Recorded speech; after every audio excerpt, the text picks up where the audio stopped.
Hi, and welcome. I'm glad you're joining me today. I hope you'll stick around and hit that subscribe button. I'm trying something new today. I'm making a new segment and calling it Monday Motivation. Before trying my hand at writing, I was a social worker for 18 years. Chronic illness doesn't allow me to keep my day job anymore, but I still desire to help. Self-help has been an interest that I've started to explore, so I thought I would share. Mondays on my channel will contain positive, uplifting segments that I hope will help kickstart your week. I'd love your feedback, so please leave me a comment. I welcome positive vibes or constructive criticism. With that out of the way, it's on with the show. Today I'm sharing an article I wrote for the platform Medium. One of Medium's publications, called The Innovation, also picked this up for their column. It's a series of life lessons I've learned over the years. It's called 10 Things I've Discovered When Learning to Like Myself. Number 1. Trying to please everyone doesn't please anyone. Most of all, you. I was a healthcare social worker for 18 years. The job of a social worker is to basically tie together all of the other departments working with a patient to ensure all of their goals and needs are met. When multiple departments are involved, multiple people need things. Most often, multiple people need things right now. I did my best to try and do everything for everyone. At the end of the day, nothing was completely done, everyone was mad, and I was burned out.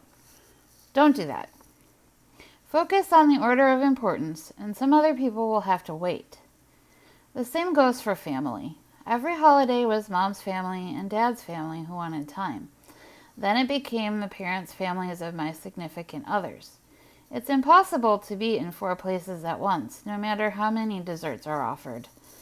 Plan your schedule with what works for you, and work on compromise. If someone refuses to cooperate, then that is their choice. Some may be mad, but they'll get over it. Don't ruin your holiday trying to appease everyone else's. Make your effort, definitely. You can't blow off your family. But if someone is unreasonable and behaving badly, then it's okay to choose not to interact with them.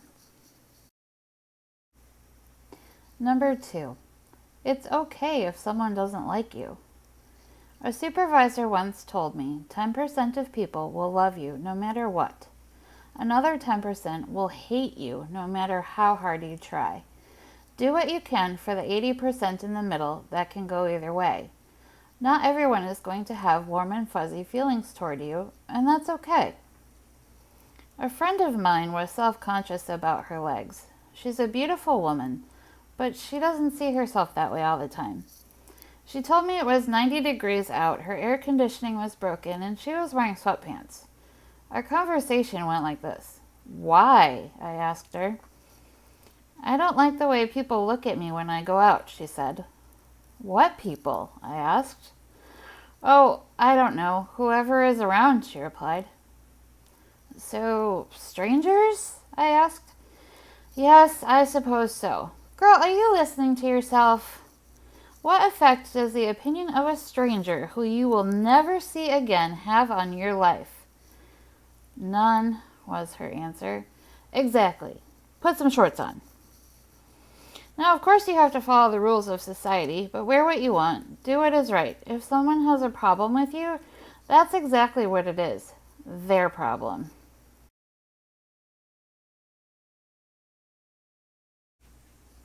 Number 3. Love what you do, or find a way to do what you love. Day 1 of social work school. I will never forget the professor saying, if you're here to make money or change the world, I can tell you to start off that you won't. Psh, that's because no one has done it yet, I thought. The professor was right. There were weeks I would sit in my house that needed repairs, stirring my hot dogs and ramen noodles and looking at my empty bank account thinking, how did I get here? I would go into work and, well, see number 1. Years upon years of the same in a job that couldn't go anywhere wears down a person. Now, I love the field of social work. I do absolutely love solving problems, making goals, meeting varieties of people, and helping people out of bad situations. Some people didn't want to be helped. Some people blamed me for their problems. Some people thought I could create a solution that doesn't exist. It was my job, I was told. Eventually, you wear out. You need a break. You burn out. I needed a break long before I was told I needed a break. Rock bottom came when I wound up in intensive care, and the diagnosis list was so long, the doctors couldn't even figure out how I was functioning as well as I had been. I can't anymore. I can't hold an office job. I can't be available at a moment's notice, and I have my health to worry about. Writing was always my outlet. Most of my writing I never let people read. Now that I've been out of the workforce, I've been writing.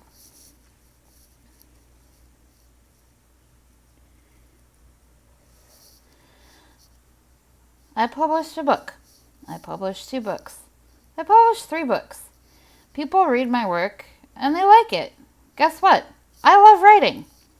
Now, writing doesn't currently pay the bills. It may never pay the bills. I am still having to file a disability application and sacrifices are being made. But my stress level is mostly manageable. I still have panic attacks. I don't like to leave my house much. But now I don't have to.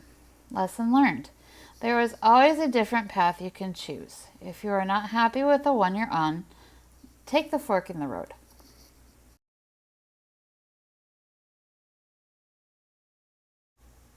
Number 4, your parents were right. Rules? I don't need their stupid rules. When I grow up, I don't have to clean if I don't want to. I can stay up as late as I want. I don't have to go to school. I am never going to treat my kids the way they treat me. I was about 25 and had lost both of them before I realized I was in way over my head and should have listened. There are so many things I do today that I wished I had learned more from them. Managing money, cooking, deep cleaning, self-care, the list goes on and on. Bottom line, no matter how old you are, you still need mom and dad in whatever shape they may come. Single parents, 2 moms, 2 dads, whatever. Remember them, talk to them if they are still here, and most importantly, learn from them. Number 5, living for anyone but you is not living. Your life cannot revolve around other people. The end.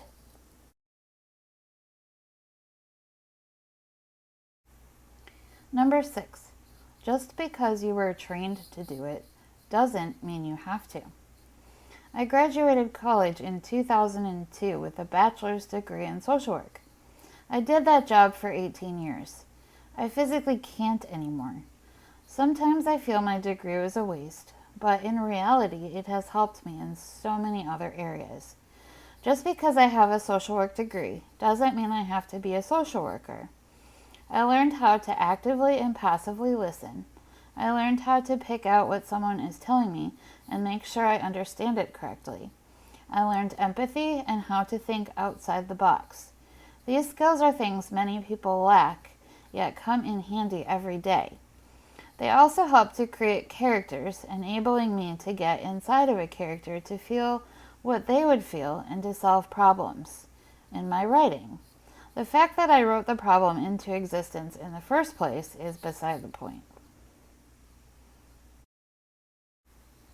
Number 7, don't work too hard. Your pets miss you.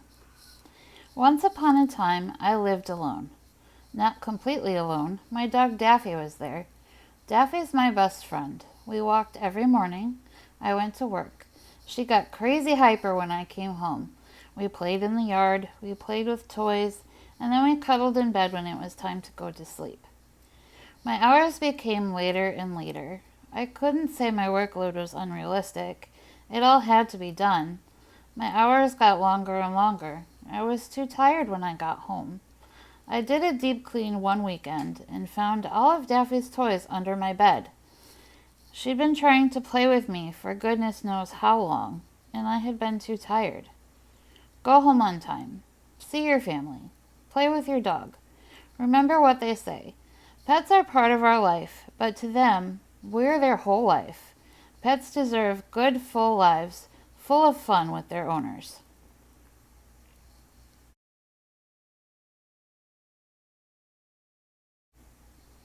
Number 8. Want what you need. Needing what you want is bonus. We as a culture like stuff. We like buying a lot of stuff. There are certain things that we need. We need nutritious food and water, decent shelter, clothing, ways to get places, etc. Everything else is bonus. Learn to live within your budget. Save for a rainy day. Be happy when you're able to acquire everything you need. When there is extra money for things you want, then splurge. But learn to distinguish between need and want in your budget. You don't have to impress anyone with the latest anything. You need to make yourself comfortable. Number 9. Ask for help. Asking for help is so hard. We feel weak. We feel we should have handled things ourselves. We hate these feelings. Sometimes everything is too much, or we don't understand. Maybe we're not strong enough. Maybe it's addiction, mental illness. Whatever the case may be, a job needing more people is better than a job not getting done. When the task at hand is too much, seek help. If you don't get it, seek from another source. Number 10. Be led by leaders. If you can't find one, be one. Jobs have a hierarchy system. There's a boss, there's managers, there's employees. That boss is appointed in their position to lead. Managers help the boss do that. Sometimes we get stuck. Your boss needs to be the person you can go to and say, I don't understand, or I need help. A leader will help you through whatever situation you're in, help you to figure it out, and point you in the right direction. Have you ever had a boss that told you to figure it out yourself when you sought help? Or how about, I'm not doing your work for you? What about a coworker that vents to you because they have been to the boss and gotten that reaction? How about community projects? Ever show up to the church rummage sale and find everyone running around like chickens? Leaders create order. They get things done and give assignments to others in order to make that happen. If your leader is not leading you, be the leader that's needed. I've struggled with anxiety my entire life. I have had poor self-esteem for as long as I can remember. A lot of people in my life have taken advantage of that. Some still do. I still have a long way to go to figure myself out, and I may never do that. But I'm proud of what I've done so far. Never be afraid to change something you're unhappy with. You deserve more. Thanks for listening today, and tune in on Wednesday where I'm going to be sharing some of my works in progress and maybe a snippet from a novel that's already out there. Thanks for listening. Bye.